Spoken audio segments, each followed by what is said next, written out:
ಗುರುದೇವ್, ತುಲಾರಾಶಿಯವರಿಗೆ ವಿಶೇಷವಾಗಿ ಬುಧಾದಿತ್ಯ ಯೋಗದಂತಹ ರಾಜಯೋಗಗಳೆಲ್ಲವೂ ಕೂಡ ಈ ಮಾಸದಲ್ಲಿ ಪ್ರಾಪ್ತಿಯಾಗ್ತಾ ಇದೆ. ಅದು ಕೂಡ ಲಾಭಸ್ಥಾನದಲ್ಲಿ, ವಿಶೇಷವಾಗಿ ಮುಟ್ಟಿದ್ದೆಲ್ಲ ಚಿನ್ನ ಅಂತ ಹೇಳಬಹುದು ಈ ಒಂದು ಆಗಸ್ಟ್ ತಿಂಗಳಲ್ಲಿ. ಇದರ ಕುರಿತಾಗಿ ಸಂಪೂರ್ಣ ಮಾಹಿತಿಯನ್ನು ತಿಳಿಸ್ಕೊಡ್ತೇನೆ. ಮೊದಲನೇ ಸರಿ ಚಾನಲ್ಗೆ ಬಂದಿರುವಂಥವರು ಸಬ್ಸ್ಕ್ರೈಬ್ ಮಾಡ್ಕೊಳ್ಳಿ, ಹಾಗೆ ಪಕ್ಕದಲ್ಲಿರುವಂತಹ ಬೆಲ್ ಐಕಾನ್ ಕೂಡ ಕ್ಲಿಕ್ ಮಾಡ್ಕೊಳ್ಳಿ. ಇದರಿಂದಾಗಿ ನಾವು ಮಾಡುವಂತಹ ವಿಡಿಯೋಗಳನ್ನು ಮೊದಲು ನೀವೇ ನೋಡಿ ತಿಳ್ಕೊಬೋದು.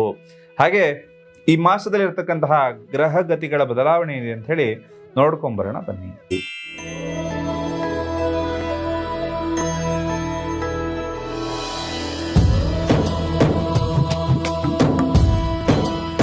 ಮೊದಲಿಗೆ ಈ ಮಾಸದಲ್ಲಿರ್ತಕ್ಕಂತಹ ಗ್ರಹಗತಿಗಳ ಬದಲಾವಣೆ ಏನು, ಅದರಿಂದ ನಿಮಗೆ ನಿಮ್ಮ ಜೀವನದಲ್ಲಿ ಯಾವ ಯಾವ ಬದಲಾವಣೆಗಳು ಆಗುತ್ತೆ, ಯಾವುದು ಲಾಭ ಯಾವುದು ನಷ್ಟ, ಎಲ್ಲವನ್ನು ಕೂಡ ಪರಿಪೂರ್ಣವಾಗಿ ನೋಡ್ಕೊಬರೋದಾಯ್ತು ಅಂದ್ರೆ ಆಗಸ್ಟ್ 1ನೇ ತಾರೀಕಿಗೆ ಶುಕ್ರ ಕನ್ಯಾ ರಾಶಿಯ ಪ್ರವೇಶ ಮಾಡ್ತಕ್ಕಂಥದ್ದು. ಆಗಸ್ಟ್ 2ನೇ ತಾರೀಕು ಮಿಥುನಕ್ಕೆ ಕುಜಗ್ರಹದ ಪ್ರವೇಶ ಆಗುತ್ತೆ. ಹಾಗೆ 5ನೇ ತಾರೀಕಿಗೆ ವಕ್ರಿಯಾಗಿದ್ದಂತಹ ಬುಧ ಏನಿದಾನಲ್ಲ ಅವನು ಕರ್ಕಾಟಕ ರಾಶಿಗೆ ಆಗಸ್ಟ್ 5ಕ್ಕೆ ಪ್ರವೇಶ ಮಾಡುತ್ತಾನೆ. ಹಾಗೆ 17ಕ್ಕೆ ಸಿಂಹ ರಾಶಿಗೆ ಸೂರ್ಯ ತನ್ನ ಸ್ವಕ್ಷೇತ್ರಕ್ಕೆ ಒಂದು ಪಾದಾರ್ಪಣೆಯನ್ನು ಮಾಡ್ತಕ್ಕಂಥದ್ದು.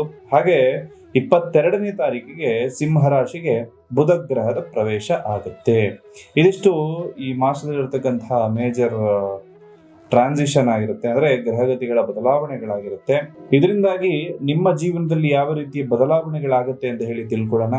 ಅದಕ್ಕೂ ಮುಂಚೆ ನೀವು ಅರ್ಥ ಮಾಡ್ಕೋಬೇಕಾಗಿರೋ ವಿಚಾರ ಏನಪ್ಪಾ ಅಂತಂದ್ರೆ, ಕೆಲವೊಬ್ಬರ ಜಾತಕದಲ್ಲಿ ರಾಜಯೋಗದಂತಹ ಯೋಗಗಳೇ ಇರುತ್ತೆ, ಆದ್ರೆ ಸಾಮಾನ್ಯ ವ್ಯಕ್ತಿಯ ತರ ಅವರು ಜೀವನವನ್ನ ನಡೆಸ್ತಾ ಇರ್ತಾರೆ.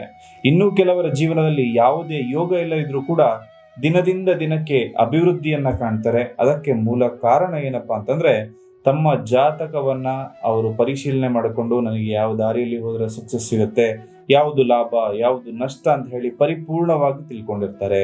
ನಿಮ್ಮ ಪ್ರೀತಿ ಪ್ರೇಮ ವಿಚಾರಗಳಲ್ಲಿ, ರಿಲೇಶನ್ಶಿಪ್ ವಿಚಾರದಲ್ಲಿ, ಕರಿಯರ್ ಅಲ್ಲಿ ಯಾವ ದಿಕ್ಕಲ್ಲಿ ಹೋಗ್ಬೇಕು ಅಂತ ಹೇಳಿ ನಿಮ್ಗೆ ಡೌಟ್ಸ್ ಇತ್ತು, ಗೊತ್ತಾಗ್ತಾ ಇಲ್ಲ, ಒಂದು ಬಿಸ್ನೆಸ್ ಸ್ಟಾರ್ಟ್ ಮಾಡ್ಬೇಕು ಅನ್ಕೊಂಡಿದೀನಿ, ಅದು ಆಗುತ್ತಾ ಆಗಲ್ವಾ, ಈ ರೀತಿ ಹಲವಾರು ಪ್ರಶ್ನೆಗಳು ನಿಮ್ಮ ಮನಸ್ಸಲ್ಲಿ ಕಾಡ್ತಾ ಇರುತ್ತೆ. ಎಲ್ಲದಕ್ಕೂ ಕೂಡ ದಾರಿದೀಪವಾಗಿ ನಿಮ್ಮ ಜನ್ಮ ಜಾತಕವನ್ನ ಇಟ್ಕೊಂಡು ಅದಕ್ಕೆ ಸೂಕ್ತವಾದ ಪರಿಹಾರವನ್ನು ನೀವು ಕಂಡುಕೊಳ್ಬಹುದು. ಅಥವಾ ಜಾತಕವೇ ಇಲ್ಲ, ಏನ್ ಮಾಡಬೇಕು ಅಂದ್ರೆ ಒಂದು ತಾಂಬೂಲ ಪ್ರಶ್ನೆ ಅಥವಾ ಪ್ರಶ್ನಾಶಾಸ್ತ್ರಗಳ ಮುಖಾಂತರದಲ್ಲೂ ಕೂಡ ನಿಮ್ಮ ಪ್ರಶ್ನೆಗಳಿಗೆ ನೇರವಾದ ಉತ್ತರವನ್ನ ಕೂಡ ನೀವು ಕಂಡುಕೊಳ್ಳಬಹುದು.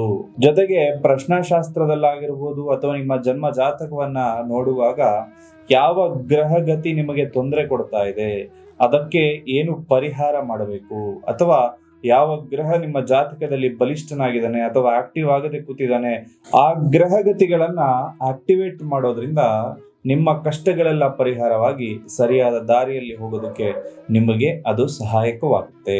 ನಿಮ್ಮ ರಾಶಿಯ ಆದಾಯದ ಭಾವವಾದ 11ನೇ ಮನೆಯಲ್ಲಿ ಸೂರ್ಯ ಬುಧನ ಸಂಚಾರ ಇರೋದ್ರಿಂದ ಬುಧಾದಿತ್ಯ ಯೋಗ ಅಥವಾ ರಾಜಯೋಗ ಅಂತಕ್ಕಂಥದ್ದು ದೀರ್ಘಕಾಲದ ಆಸೆಗಳನ್ನು ಈಡೇರಿಸುವಲ್ಲಿ, ಸಮಾಜದಲ್ಲಿ ಗೌರವವನ್ನು ತಂದುಕೊಡೋದ್ರಲ್ಲಿ ಪ್ರಮುಖ ಪಾತ್ರವನ್ನು ವಹಿಸುತ್ತೆ.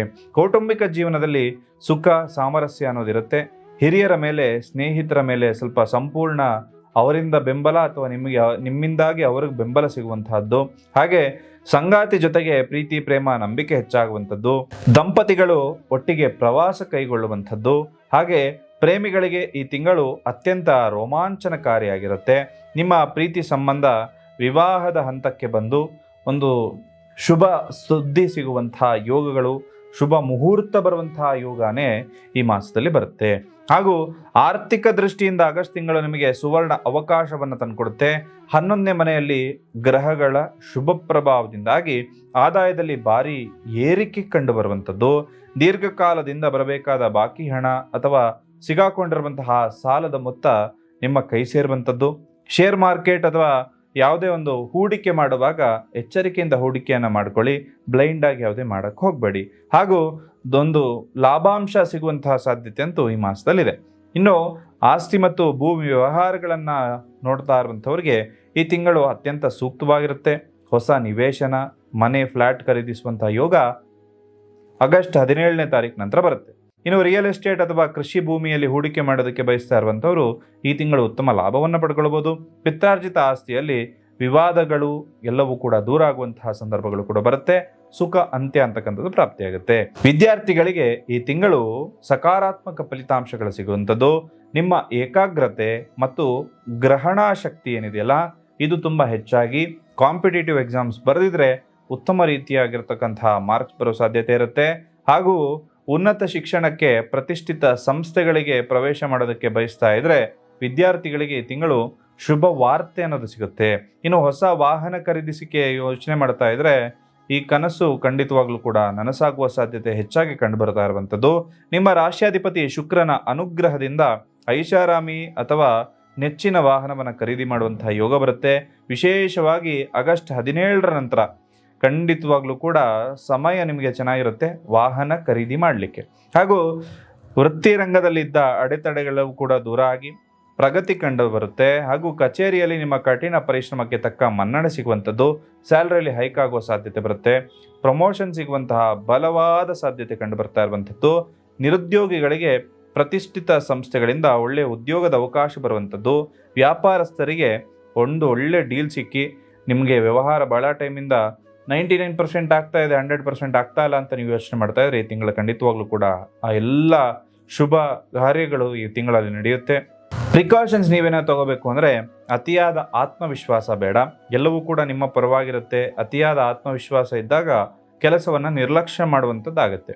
ಆರೋಗ್ಯದ ಕಡೆ ಗಮನವನ್ನು ಇಟ್ಕೊಳ್ಳಿ. ಅತಿಯಾದ ಓಡಾಟ ಅಥವಾ ಹೊರಗಿನ ಆಹಾರದ ಸೇವನೆಯನ್ನು ಮಾಡೋದಕ್ಕೆ ಹೋಗಬೇಡಿ.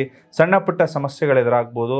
ನಿಮ್ಮ ದಿನಚರಿಯಲ್ಲಿ ಯೋಗ ಅಥವಾ ಒಂದು ಜಿಮ್ಮನ್ನು ಫಾಲೋ ಮಾಡಿಕೊಂಡ್ರೆ ತುಂಬ ಒಳ್ಳೆಯದು.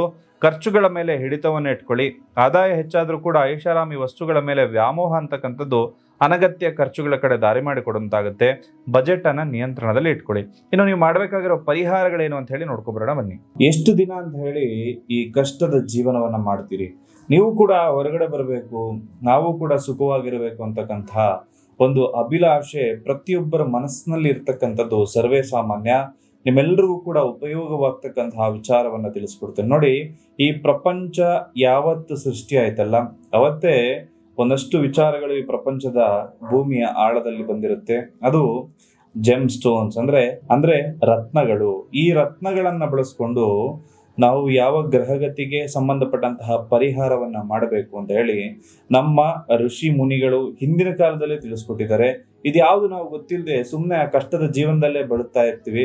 ಆ ಕಷ್ಟದಿಂದ ಹೊರಗಡೆ ಬರಲಿಕ್ಕೆ ಈ ರತ್ನವನ್ನ ಬಳಸ್ಕೊಂಡು ನೀವು ಕೂಡ ಅಭಿವೃದ್ಧಿಯನ್ನ ಕಾಣ್ಬೋದು.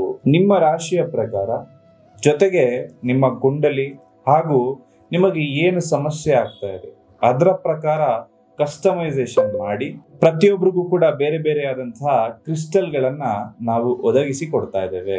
ಈ ವಿಶೇಷವಾದ ಕ್ರಿಸ್ಟಲ್ ಮಣಿ ಬ್ರೇಸ್ಲೆಟ್ ಏನಿದೆಯಲ್ಲ, ಇದನ್ನ ನೀವು ಧರಿಸ್ಕೊಳ್ಳೋದ್ರಿಂದ ನೇರವಾಗಿ ನಿಮ್ಗೆ ಯಾವ ಗ್ರಹಗತಿ ತೊಂದರೆ ಕೊಡ್ತಾ ಇದೆಯೋ ಅದಕ್ಕೆ ಅನುಗುಣವಾಗಿರುವಂತಹ ಪರಿಹಾರವೇ ನಿಮಗೆ ಸಿಗುತ್ತೆ.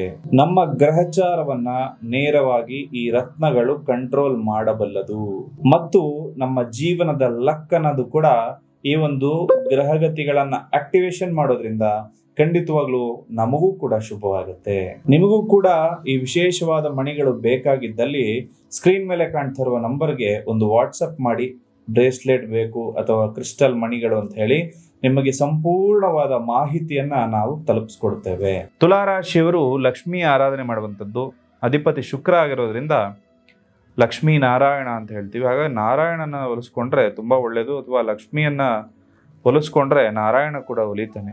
ಹಾಗಾಗಿ ಪ್ರತಿದಿನ ಶುಕ್ರವಾರ ಲಕ್ಷ್ಮೀ ದೇವಿಗೆ ತುಪ್ಪದ ದೀಪ ಹಚ್ಚಿ ಶ್ರೀ ಸೂಕ್ತ ಅಂತ ಬರುತ್ತೆ, ಅದು ಜಪ ಮಾಡಿಕೊಂಡ್ರೆ ಅಥವಾ ಓದ್ಕೊಂಡ್ರೆ ತುಂಬ ಒಳ್ಳೆಯದು.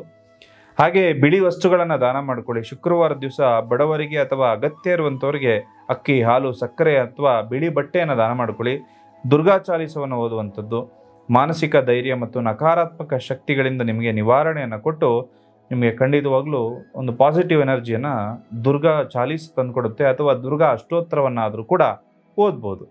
ಭಾಳ ವಿಶೇಷವಾಗಿ ಬರ್ತಕ್ಕಂಥ ಯೋಗ ಫಲಗಳೇನಪ್ಪ ಅಂತಂದರೆ, ನೀವು ಅಂದುಕೊಂಡ್ರೋ ಕೆಲಸ ಕಾರ್ಯಗಳೆಲ್ಲವೂ ಕೂಡ ಶುಭವಾದ ರೀತಿಯಲ್ಲಿ ನೆರವೇರಲಿಕ್ಕೆ ನಿಮ್ಮ ಜಾತಕಗಳನ್ನು ಪರಿಶೀಲನೆ ಮಾಡಿಕೊಂಡು ದಾಂಪತ್ಯ ಜೀವನದಲ್ಲಿರುವಂತಹ ತೊಂದರೆಗಳು ಅಥವಾ ಉದ್ಯೋಗದಲ್ಲಿ ಕರಿಯರಲ್ಲಿ ಯಾವ ದಿಕ್ಕಲ್ಲಿ ಹೋಗಬೇಕು ಅಂತ ಹೇಳಿ ಗೊತ್ತಾಗ್ತಾ ಇಲ್ಲ ಅಂದರೆ ಈ ತಿಂಗಳು ನಾನು ಕೊಡುವಂತಹ ಟಿಪ್ಸನ್ನು ಖಂಡಿತವಾಗ್ಲೂ ಫಾಲೋ ಮಾಡ್ಕೊಳ್ಳಿ. ಈ ಪರಿಹಾರಗಳನ್ನ ಫಾಲೋ ಮಾಡ್ಕೊಳ್ಳಿ, ಖಂಡಿತ ಶುಭವಾಗುತ್ತೆ. ಹಾಗೂ ಇನ್ನಷ್ಟು ಪ್ರಶ್ನೆಗಳಿದ್ದವರು ನಿಮ್ಮ ಕಮೆಂಟ್ ಸೆಕ್ಷನ್ನಲ್ಲಿ ಪ್ರಶ್ನೆಗಳನ್ನು ಕೇಳಿಕೊಳ್ಳಿ ಹಾಗೂ ನೇರವಾಗಿ ಬಂದು ಭೇಟಿ ಮಾಡಿ ನಿಮ್ಮ ಶಾಸ್ತ್ರೋಕ್ತ ಪರಿಹಾರಗಳನ್ನು ಕೂಡ ಕಂಡುಕೊಳ್ಬೋದು.